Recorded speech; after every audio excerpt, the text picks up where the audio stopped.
Samajwadi party की तरफ से एक निवेदन प्रांत साहब के नाम से नायब तहसीलदार को दिया गया। एसआईआर का जो सर्वे चल रहा है इसमें कई अलग अलग मसले आ रहे हैं। सियासी लोग, समाजी लोग सहयोग कर रहे हैं, इलेक्शन कमीशन और सरकार की मदद कर रहे हैं, मगर जिस तरह का सहयोग डिपार्टमेंट से लोगों को मिलना चाहिए वो नहीं मिल रहा है। जो लोग अप्रैल महीने में मैपिंग करवाए, मैपिंग इलेक्शन कमीशन ने किया, इलेक्शन कमीशन के मातहत मैपिंग की गई, मैपिंग के सबूत है लोगों के पास, और उनके आज फॉर्म नहीं आए, उनका यादी में आज नाम नहीं है। और ये शिकायत ज़बानी प्रांत साहब को की गई थी। उनका ये बोलना है कि अगस्त में हम उनके ताल्लुक से बातचीत करेंगे, जबकि अगर 3 महीना पहले मैपिंग के वक्त उनकी ओट थी, कारपोरेशन इलेक्शन में उन्होंने वोट दिया, और ये एक बड़ी तादाद है मालेगांव शहर में।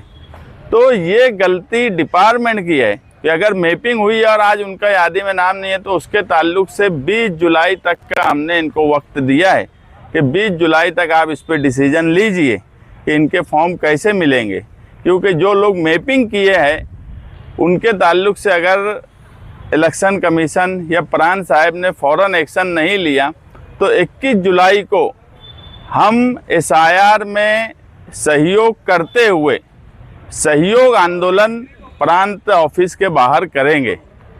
एक गांधी ने अंग्रेज़ों के खिलाफ असहयोग आंदोलन किया था, मगर हम ये मानते हैं कि इस मुल्क में आज़ादी के बाद, बाबा साहेब अम्बेडकर के संविधान के बाद ये हक हमको मिला वोट देने का, मगर आज एक साजिश के तहत, एक प्लानिंग के तहत वोट देने का हक छीना जा रहा है। तो हम इसमें असहयोग नहीं करेंगे, सहयोग तो करेंगे, मगर इलेक्शन कमीशन और इलेक्शन कमीशन के मातहत जो ऑफिसरान काम कर रहे हैं वो कोई सहयोग नहीं कर रहे हैं। ये लॉजिक कहीं से समझ में नहीं आ सकती कि जिनकी 3 महीना पहले इन्होंने ही मैपिंग की है, मतलब ये कि उनका यादी में नाम था, करण की यादी में नाम था, इसीलिए उनकी मैपिंग हुई। तो 3 महीने में ऐसा क्या हुआ कि उनकी करण की यादी से नाम कट गया? इस ताल्लुक से फ़ौरन एक्शन होना चाहिए, नहीं तो बड़ा आंदोलन के लिए प्रांत साहब, सरकार, इलेक्शन कमीशन ऑफ इंडिया तैयार रहे कि मालेगांव से एक बड़ा आंदोलन होगा। इसी के साथ साथ अभी स्कूलों का टाइम कम कर दिया गया है, शॉर्ट टाइम कर दिया गया है। जिनकी एक शिफ्ट है वो स्कूलों में 10:30 बजे छुट्टी हो जाएंगी, यानी स्कूल का कामकाज खत्म हो जाएगा। जिनकी डबल शिफ्ट है उनका 2 बजे कामकाज खत्म होगा। हम एक बात ये देख रहे हैं कि अभी तक एक अंदाज से 3,18,000 फॉर्म में से 2 लाख फॉर्म बीएलओज ने वोटर तक पहुंचाया है, मगर फॉर्म भरकर वापस नहीं आ रहा है। लोगों के लिए हमने कई हेल्प सेंटर भी शुरू किए। इसी के साथ आज मैं टीएम स्कूल, निषाद स्कूल यहाँ पर बातचीत किया कि स्कूल का टाइम कम हुआ है, तो जो लोग बीएलओ नहीं हैं ऐसे टीचर्स मदद के लिए आगे आएँ और इन स्कूलों में भी हेल्प सेंटर कायम किया जाए। तो मैं मालेगांव शहर के तमाम ही स्कूलों के हेड मास्टर और मैनेजमेंट से गुजारिश करूंगा कि स्कूल का वक्त कम हो गया है, आप अपने स्कूल में जो टीचर्स बीएलओ नहीं हैं आप लोगों का फॉर्म भरिए, उनकी मदद कीजिए, क्योंकि लोग फॉर्म भरने में परेशान हो रहे हैं। और कुछ लोग ऑनलाइन सर्विसेज वाले, जीरोक्स वाले, उनकी कंप्लेन मेरे पास आई है। मैं प्रांत साहब को भी कंप्लेन 1-2 जगह की निशानदही किया हूँ कि 100-100 रुपया फीस लेकर फॉर्म भर रहे हैं। ये बिल्कुल गलत बात है। ऐसे लोग अगर इस तरह का काम करेंगे तो उनके ऊपर एक्शन लेंगे। और गलत फॉर्म भरा जा रहा है और 100 रुपया लिया जा रहा है, इसलिए स्कूल के टीचर्स आगे आएँ। ये एक दूसरे की मदद करने का वक्त है 15 दिन, और हर तरीके से एक दूसरे की मदद करिए।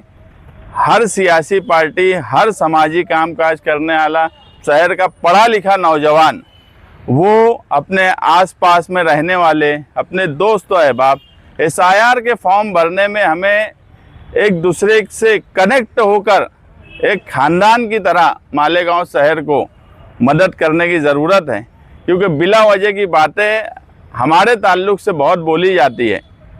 जबकि ऐसा कुछ हासिल नहीं होता। हमने देख चुका, एक एसआईटी भी बैठाई गई मालेगांव शहर में, वो एसआईटी का रिज़ल्ट क्या आया वो हम सबके सामने है।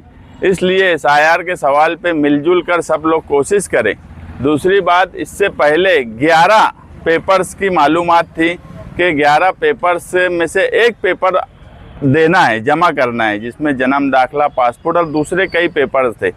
मगर अभी अपडेट हुआ है और 12वां आधार कार्ड को भी आइडेंटिटी के तौर पर माना जाने वाला है। तो ये एक बड़ी राहत है कि आधार कार्ड को भी आइडेंटिटी के तौर पर माना जाएगा। लेकिन जिनके पास आधार कार्ड के अलावा उन 11 पेपर्स में से जन्म दाखला हो, पासपोर्ट हो या दूसरे जो पेपर्स हो वो हो, तो वो आधार कार्ड भी दे और वो पेपर भी दे। अगर वो 11 पेपर में से कोई पेपर नहीं जिनके पास है तो वो सिर्फ आधार कार्ड भी दे सकते हैं। या आधार कार्ड की एक सहूलत मिलने की वजह से हमें राहत होगी।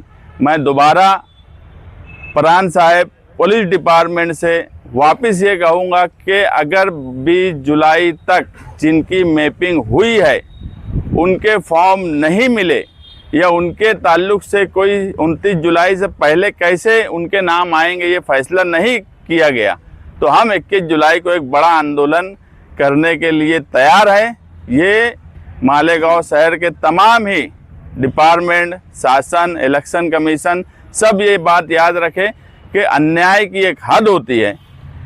चलो 2 साल पहले एक हमारे साथ एक ओसामा बाबा हैं, वो 1962 से वोट दे रहे हैं। 1962 से 2026 के बीच में 50 इलेक्शन हुए होंगे पार्लियामेंट, असेंबली, लोकल बॉडीज़ के। वो आदमी 2026 कारपोरेशन तक वोट दिया, मैपिंग करवाया, आज उसकी भी वोट कट हो गई, उसकी भी फॉर्म नहीं मिल रहा है। तो ये किस तरीके का कामकाज इलेक्शन कमीशन कर रहा है, इस पर ध्यान देने की ज़रूरत है। और मैपिंग वाले रोज़ाना रात में 10 बजे से 12 बजे के बीच में समाजवादी ऑफिस आगरा रोड पर जिनकी मैपिंग हुई थी और उनका नाम नहीं अभी आ रहा है, उनका फॉर्म नहीं मिल रहा है, वो अपना कोई भी आइडेंटिटी कार्ड, इलेक्शन कार्ड, आधार कार्ड का जीरोस करके अपना मोबाइल नंबर पीछे लिख के समाजवादी ऑफिस पे जमा करें। हर आवामी और समाजी मामले में समाजवादी पार्टी, इस्लाम पार्टी आगे आती है। शहर का एमएलए और एमआईएम, देखिए अभी काम करने की ज़रूरत है। ये बात सच है कि सेकुलर फ्रंट की इस्लाम पार्टी और समाजवादी पार्टी लोगों की मदद कर रहे हैं, मिलजुल रहे हैं। ये अभी मैं कुछ बोलना नहीं चाहता इसलिए कि फ़िलहाल मुझे एसआईआर के ताल्लुक़ से फ़िक्र भी है और एसआईआर के ताल्लुक़ से जो हालात मुस्तकबिल में दिख रहे हैं वो बहरहाल अच्छे नहीं हैं। इसलिए आज हमारी तवज्जो किसी भी तरीके से किसी भी वोटर का नाम ना कट हो इस पर है। बाकी एमएलए कैसे हैं, एमएलए क्या कर रहे हैं, ये जग जाहिर है, उस पर आज बोलने की ज़रूरत नहीं। आज सिर्फ एसआईआर पर ध्यान देने की ज़रूरत है। आपने अपनी गुफ्तगू में ये कहा कि कुछ लोग पैसा ले रहे, कौन है वो? चेहरा बेनकाब किया जाए। मैं कंप्लेन दिया हूँ, अब वो छोटे छोटे सर्विसेज वाले, नाम लेना क्या नाम लूँ मैं, लेकिन मैं जो बोला लोग समझ गए। और बीएलओज़ भी जो बीएलओ हैं वो लोग भी, अब स्कूल का वक्त कम हो गया है तो अब पूरी ताकत से, पूरी दिलचस्पी से उन्होंने फॉर्म बांटने से लेकर फॉर्म भरने तक की कोशिश करना चाहिए और स्कूल वालों ने भी उनकी मदद करना चाहिए। अब ये नहीं सुना जाएगा कि स्कूल से वक्त नहीं मिल रहा है, स्कूल का टाइम भी कम कर दिया गया। इसलिए अब बीएलओ भी कोई बहानेबाजी ना करते हुए अपनी जिम्मेदारी और ड्यूटी के साथ साथ ये अपने ऊपर फ़र्ज़ समझे कि ये हमारी समाजी जिम्मेदारी भी है कि हम लोगों की मदद करें, ये वक्त मदद करने